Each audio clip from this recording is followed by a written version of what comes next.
ఇది కేవలం సమాచారంగా మాత్రమే భావించండి. వైద్య నిపుణులను సంప్రదించండి. బ్రెయిన్ అన్యూరిజంకి ట్రీట్మెంట్ ఏ విధంగా ఉంటుంది? బ్రెయిన్ అన్యూరిజంకి కన్వెన్షనల్‌గా అండి ఓపెన్ సర్జరీ అనేది ఆప్షన్ అండి.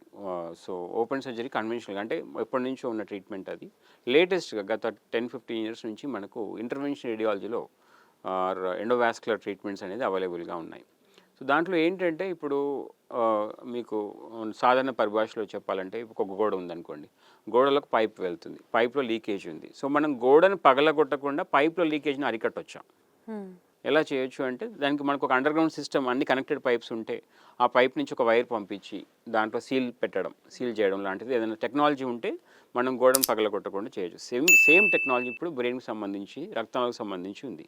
దాన్ని ఇంటర్వెన్షనల్ రేడియాలజీ అంటారు. సో, దాంట్లో ఏంటంటే ఈ బ్రెయిన్ తల పగలగొట్టకుండా మనకు ఈ అన్యూరిజం ఏతుందో దాంట్లోకి కాయిల్స్ లాంటివి లేదా స్టెంట్స్ లాంటివి చొప్పించడం జరుగుతుంది. దాని ద్వారా దానిలో బ్లడ్ ఫ్లో అనేది వెళ్ళదు. మన పర్మనెంట్‌గా ఒక కైండ్ ఆఫ్ ప్యాచ్ వేయబడడం జరుగుతుందనమాట.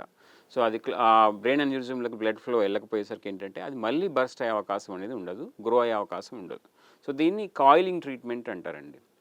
కాయిల్ పెట్టి క్లోజ్ చేయడం జరుగుతుంది కాబట్టి దీన్ని కాయిలింగ్ ట్రీట్మెంట్ అంటారు. కొన్నిసార్లు దాంట్లోకి అసలు ఫ్లో వెళ్ళకుండా కూడా చేయొచ్చు. సో, అది మొత్తం ష్రింక్ అయిపోతుందనమాట. సో, దాన్ని ఫ్లో డైవర్టర్ ట్రీట్మెంట్ అంటాం. సో, ఈ 2 అద్భుతమైన ట్రీట్మెంట్‌లు అండి. ఇవన్నీ అప్రూవ్డ్ ట్రీట్మెంట్స్.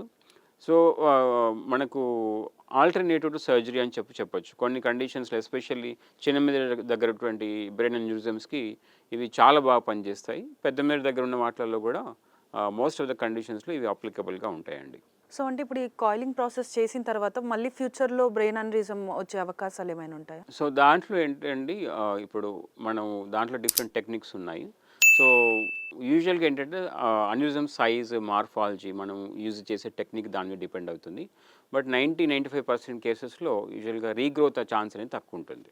సో, ఇప్పుడు ఉన్న టెక్నాలజీ అంటే స్టెంట్ ద్వారా, ఫ్లో డైవర్టర్ ద్వారా చేసినప్పుడు డ్యూరబిలిటీ ఆఫ్ ట్రీట్మెంట్ అనేది పెరిగిందండి. లాస్ట్ 5, 10 ఇయర్స్‌లో ఈ టెక్నాలజీ అనేది దాంట్లో డ్యూరబిలిటీ ఆఫ్ ట్రీట్మెంట్ అనేది డెఫినెట్‌గా పెరిగింది. సో, అయినా గానీ మనం ప్రతి పేషెంట్‌కి ఏం చేస్తామంటే ట్రీట్మెంట్ చేసిన థర్డ్ మంత్ అప్పుడు, తర్వాత 1 ఇయర్ అప్పుడు ఒకసారి ఎంఆర్ఐ స్కాన్ చేసి చూస్తాం. ఇలా ఫాలోఅప్‌లో ఖచ్చితంగా ఉంటాం. సో, ఫాలోఅప్ ఉండడం వలన మనకేమన్నా ఫర్దర్ గ్రోత్స్ ఎక్కడ గానీ, వేరే దగ్గర గానీ, బ్రెయిన్‌లోనే మనం చేసిన దగ్గర కాకుండా వేరే దగ్గర ఉన్నాయని అన్నీ మనకు తెలిసే అవకాశం ఉంటుంది.